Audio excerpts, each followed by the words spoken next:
Greetings and welcome back to room 303 in our Talks with Walt, as we are calling our readings through the deathbed edition of Walt Whitman's Leaves of Grass. We turn now to a little poem called To Old Age. This is poem number 26 of the 29 of By the Roadside. So clearly we're moving now on, to the end of By the Roadside. Hey, do you remember these lines from A Song of Myself, passage 16? I am of old and young, of the foolish as much as the wise, regardless of others, ever regardful of others, maternal as well as paternal, a child as well as a man. And do you remember as well in same Song of Myself, passage 45, he said it this way, old age, superbly rising, oh, welcome ineffable grace of dying days.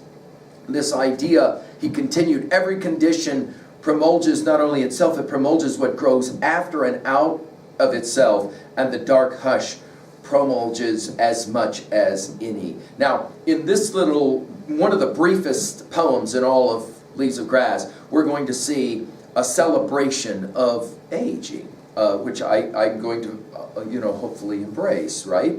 The assumptions here are that you've been following our stuff at LearnStrong.net, our playlist down that left-hand side, Talks with Walt. We started, of course, with Inscriptions, and obviously there's been a number of moments when the distinction, the dichotomy between youth and old age will factor. We said earlier that Whitman was very influenced by Hegel. We're certainly going to see some of that here. I've given a set of introductory comments to Roadside, as well as the working all the way through Roadside to the previous poem Thought.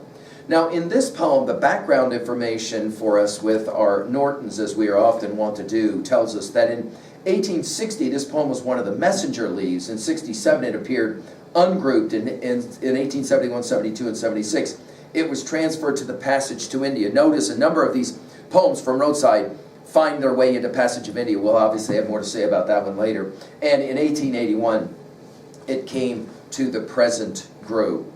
Let's as well just point out this title that begins with the word to. We've already seen 14 poems in Leaves of Grass up to this point. Whitman clearly loves this construction of to foreign lands, to a historian. You'll remember it at the very beginning, and on it goes. Ultimately, in Leaves of Grass, 29 times, nearly 30 of the poems of Leaves of Grass will have this formulation, to old age. And he says it this way. I see in you the estuary that enlarges and spreads itself grandly as it pours in the great sea.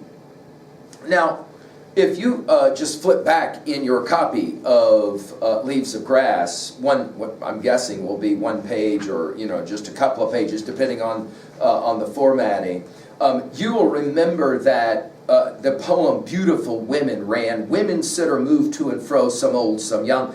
The young are beautiful, but the old are more beautiful than the young. Now, Whitman has a dilemma, and by the way, this is why I don't see these little poems as throwaway poems. Whitman has a dilemma. Think about this. Whitman has a dilemma. At the same time that he is going to celebrate America as being the new young nation, and all of the old nations of Europe are lethargic, they're over the hill, we think of republic, aid, and declension of state, and all of that. At the same time that Whitman politically will celebrate youth over aging, he will turn around and want to celebrate, in poems like this, the power of aging and of old age.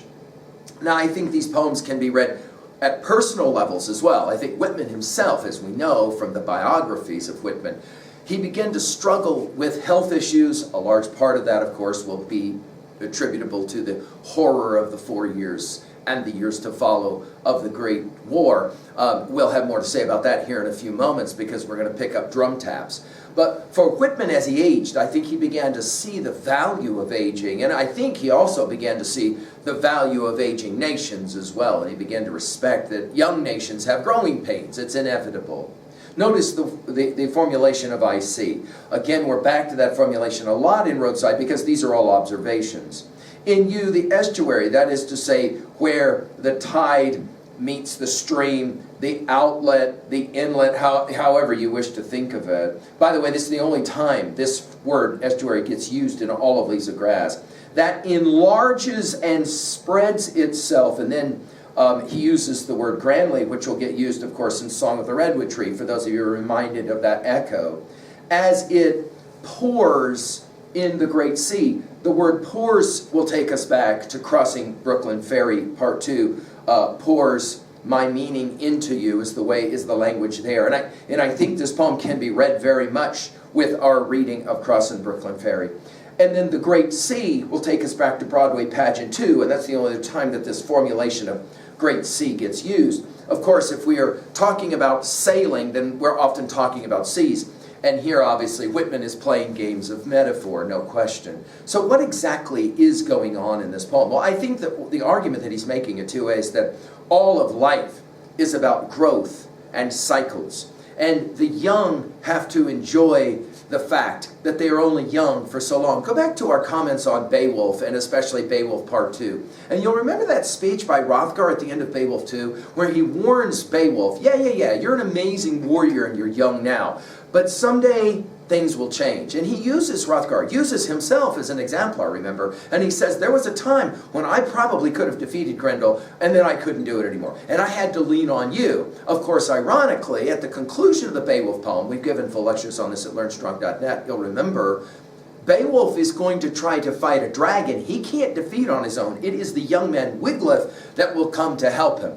But still, notice there is that dependence, that codependence between the two. And here I think we've got Whitman playing a very, very similar kind of game. I think what he's wanting to as well say is that the young have to remember they cannot exist without the old. And the old have to remember that they have no chance to live very long as old without the young. In other words, there's a symbiotic, a certain kind of integral reliance between the two. And then obviously at 2b here, this formulation of the word to in the title I will point out to you, as well as that formulation of I see.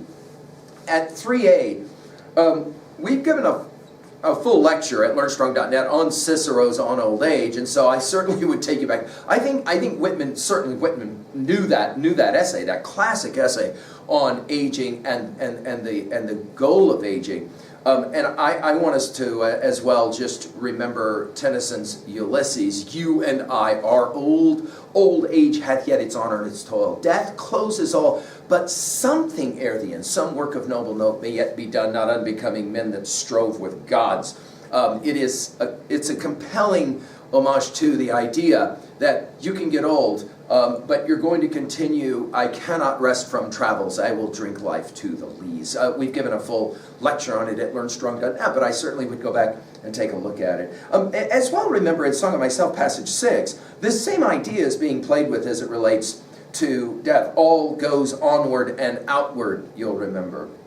Finally, at 3b, how are you going to own a poem like this? Well, I think some of that is dependent upon where you are in your age. Some of you guys are really young, and so you're going to read a poem like this, and it will be a different kind of reading for you here in 30 or 40 years. That is to say, here in 30 or 40 years, you won't be as young anymore, and you'll look back to a poem like this, and you will begin to ask, what is the relationship between the young and the old? I hope that a little poem like this challenges you to at least pause and to consider how important it is that we drink life to the lees. Thank you.